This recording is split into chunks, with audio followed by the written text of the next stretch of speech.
It's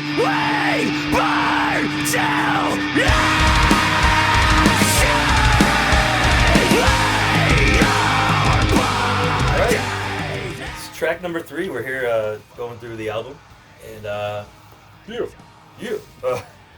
track number 3 is Ashes. Pardon moi. Nice. Wow. Soufflés. Wow. So Ashes, guys, Ashes. Let me tell you that the first iteration of Ashes did not survive very long. So different. And the version that's on the album still isn't even my favorite version.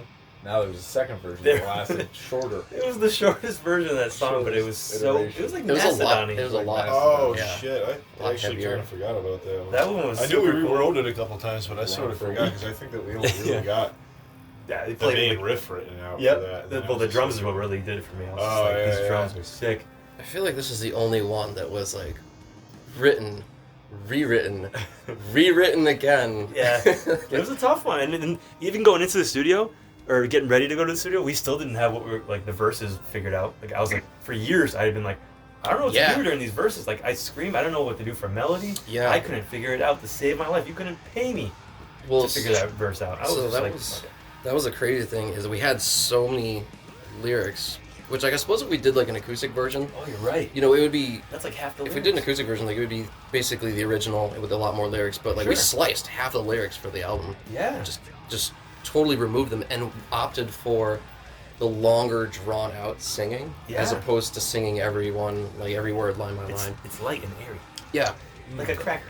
I think that was a good choice though, and the lyrics that we sliced were, I'm not saying they were bad or anything like that, but we kept the most meaningful lyrics. So it doesn't... Taking those away didn't take away from the song. No, not at all. And adding them to it, like, you know, still wouldn't take away from the song, but it's still... The song still works. This right would still be my favorite right of it though, because I like the 5/4 bit. Oh, yeah. Yeah. That still throws me off Talking live. like I'm like trying to figure out... that one. Yeah. I'm like, how do I get the crowd to go along with this? Because crowds are easy with 4/4. You know? Yeah, you start changing time signatures and Yeah. It's all about the fist pump. It's all about where the fist pump is going. You know. Where to time the fist pump, the illustrious fist pump. So that's my water break. After years, I'm just like, fuck it, do their own thing. I hate to interrupt, man, but I wanted to say fist pump one more time. So just definitely fist pump. I'm doing fist bumps right now. You guys can't see it because you're listening to my voice, but I don't know if you can hear it, but I'm doing it. Pump. All right. I got sound effects. Really good. That one was. All right. yeah. The other thing about Ashes is too is like even with all like if we entered the studio and we all laid down like say like the fourth version of it, and then it became another version when we went back the next time to record, and the producer had laid over a bunch of stringed instruments over the chorus. Oh yeah. Yeah. So it's like the main. I think it's the most altered post-production song we had. I think like the most addition in terms of like there's a cello and a violin in the chorus. There's a piano in the chorus. Yeah, it's a piano. I think it's like just the root notes. that chorus is probably the most flushed out in terms of production wise. Do you do that live now, Mike? You didn't you?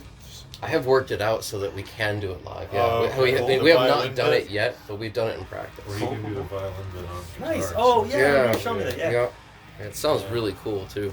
So that hopefully that's something people can see when this whole fucking thing ends and we can play it on stage again. So, okay. The first chorus, if you're listening to the song, or listen to it right after you hear us, but I do all the screaming on the record for the most part. You know, that's what they pay me for. But in the first verse, leading up to the chorus, there's like this rising, growly, screamy thing, and that's actually Mike. Mike. Oh shit! Really? Mike in there, yeah, because it was one of those instances where he was like, do like something like this, and we're like, well, that sounded good. You do it. Yeah. Yeah, that was a random idea too, and we ended up doing like that was a one take. That was a one take, Yeah, that was a one take, and it ended up making the record, which was pretty cool. Out jumping on the trampoline or something that happened. I missed that. I just learned that. Yeah. Yeah. I was having a smoke. Well, that's the thing too. We recorded this thing like some days. one person was in the studio. Some days there was all of us, and some days somebody was there for 1 hour, somebody was there for 3 hours. There was a lot of overlap, and there were some stops where, I was there just by myself. Unfortunately, definitely the guy that spent the most time in the studio. Yeah, but the product. I'm not happy with this. Perfection takes a lot of time. But you're proud of it, man. You got that dad you gotta please. And that's not a sex thing. Daddy, why? You got a daddy. So aside from like the writing process, shout out to Papa Fett though. Absolutely, That dude's been ultra supportive the entire time. It's just tough love sometimes. 10 years ago and still now. Yeah. Aside from the writing process with the, guitars and the drums and everything like that, and the recording process, of course, that was fun. And no, it really was fun. It really was a good time. Yeah, I know. I sounded kind of like upset about that. Yeah. No, but so the subject matter of this one also kind of evolved. It was originally thought, when I was writing some of the lyrics for it, it was originally supposed to be kind of almost about a girl, really. Yeah. Oh, really, Mike? Yeah, it was song about a girl. There's something about a girl. Yeah, Taylor Swift over here. Yeah. Song about a girl. Tyler Swift. Yeah, but yeah, fuck you guys. Got baby. Yeah. No, originally it kind of was, but that again kind of sounds ridiculous because it's been done so many fucking times. So instead, it shifted over to more of about a boy. Yes, a song about a boy. Mustaches. Let him get it out. Well, I can't do this. Sorry, Mike. No, it's good. It's good. Mustaches. We'll talk later. This is a good one. We'll talk later. Mustache ride. You're gonna hear the rules. There's rules. No, it really ended up being about something that you tried and failed, and that could be a lot of different things. It could be relationships. It could be, anything. Which is, I think, a lot of people can connect to that. Isn't there like a reference to Predator? Or... What? No. Okay, no, I know exactly what you're talking about. Yeah. It's not Predator. It's Alien 3 actually. It's the funeral scene in Alien 3. I actually referenced some of the things that they say in the movie in the song. Which is also weird too because of the funeral scene. Like the whole scene starts with the prison, like the manager, whatever you would call him. Warden? The warden. Yes, thank you. It starts with him.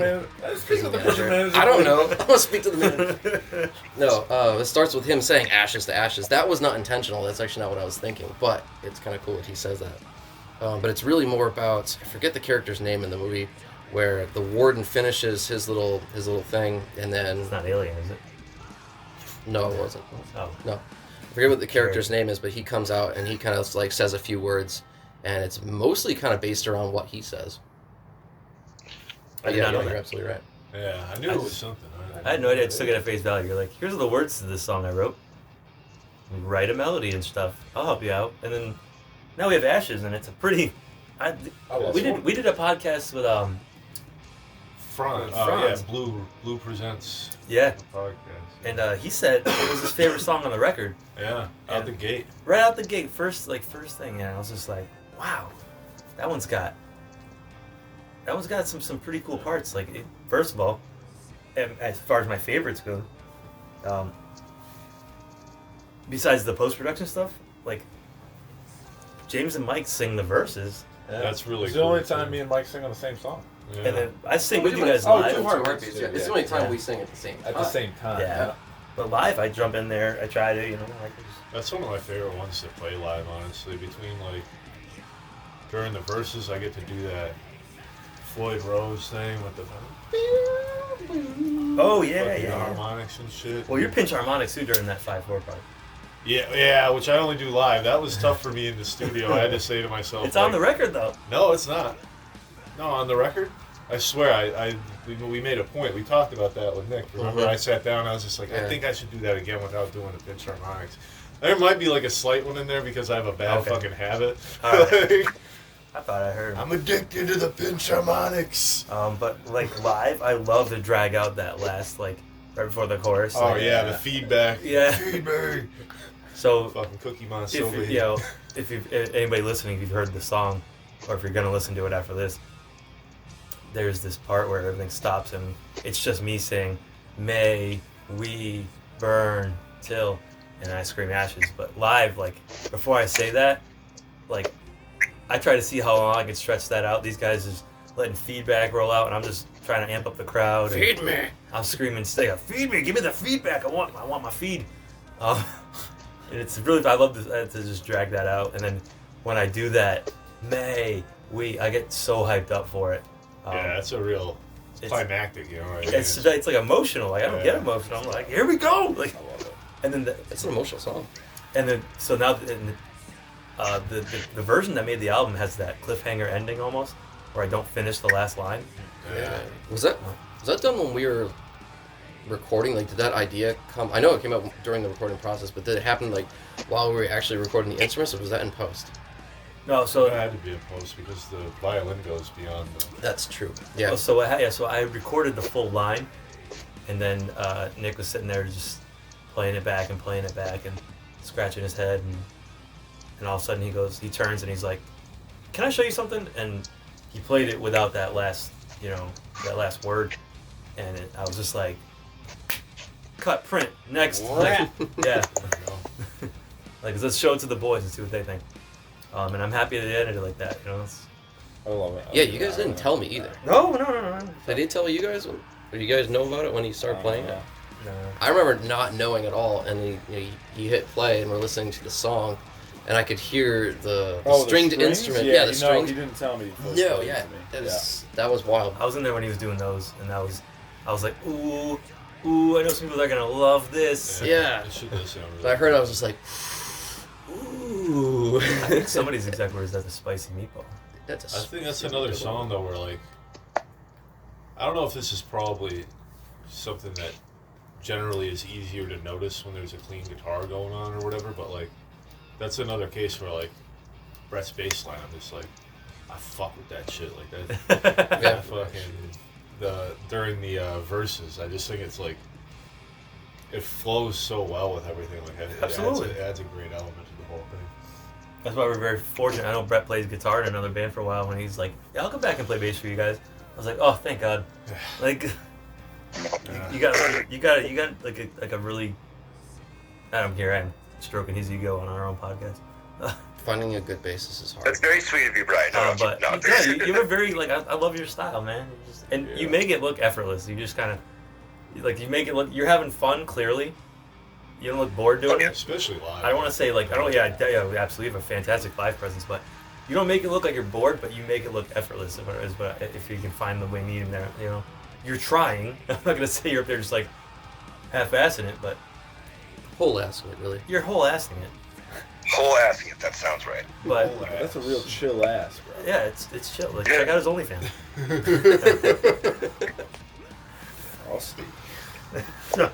So that's all I got for Ashes as far as I want to talk about. I mean, like it's a banger live. Yeah, hell yeah. Yes. For sure. It hits hard. Anybody got any final notes? Not really for me. Nope. I mean, that was, well, I guess if I had one final note, that was kind of that was the first one that we worked on of yours because the way that happened was you came in, I was gone. Oh yeah. I came back. Yeah, that might have been the first one that like you'd written wholly that you showed me besides Vampires. Yeah, well, that one doesn't really. We don't talk about anymore. Vampires. That was kind of off-timey weird stuff. Yeah, but We tried. It didn't work it out. ended up turning out. I mean, I still like the first version. I thought it was cool too. It's But so different. I love this version. I think the Third Right was the way to go. You know. I like when people tell us that, you know, like, oh, my favorite song on your album. Like, I'm like, you have a favorite song? That's so sweet. That's what happened in that podcast. He said that, and I was just like, oh. I mean, it is research. Though. Remember the acoustic version? Well, because like, you know, our friends will tell you your face, you know, like, yeah, you guys are my favorite. Like, yeah, whatever. Like, not yeah, whatever. But like, thank you. Just being smooth. But I'd never met this guy before in my entire life, and he was just like, he has a favorite song on the record that we made. Like, that's fucking cool. So yeah, that's Ashes. So if you, like I said, if you haven't heard it already, give it a go, and definitely come check it out live because it's it hits hard. Definitely one of the more unique ones, like the ones that kind of are different from the others on the record. Oh, for sure. It's a metal album, and this song is it's metal, but it's like it's not just me screaming at you the whole time. Yeah. It's just peaked with points where I do that. Very nice. It's got some very nice melodic parts to it. You'll enjoy it. But the parts where you aren't screaming at us are all like pretty like insanely good too. And that thanks to our other two singers here. All right, so that's it for Ashes. Thank you for listening, and we'll catch you guys next time. Yeah. Let's stop and figure it out. The fuck.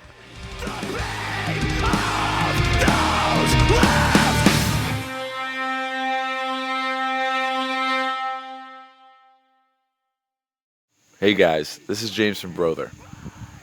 We appreciate you listening to the podcast and hope you're enjoying the sneak peek behind the scenes look at all our tracks from our first album, including this one, Ashes. Stay tuned, we've got more coming down the line, and hopefully at the end, a little sneak peek at what's happening on album 2. Until then, stay glorious, stay safe, be good to each other, and whenever shows come back around, we look forward to seeing you out there. Take care.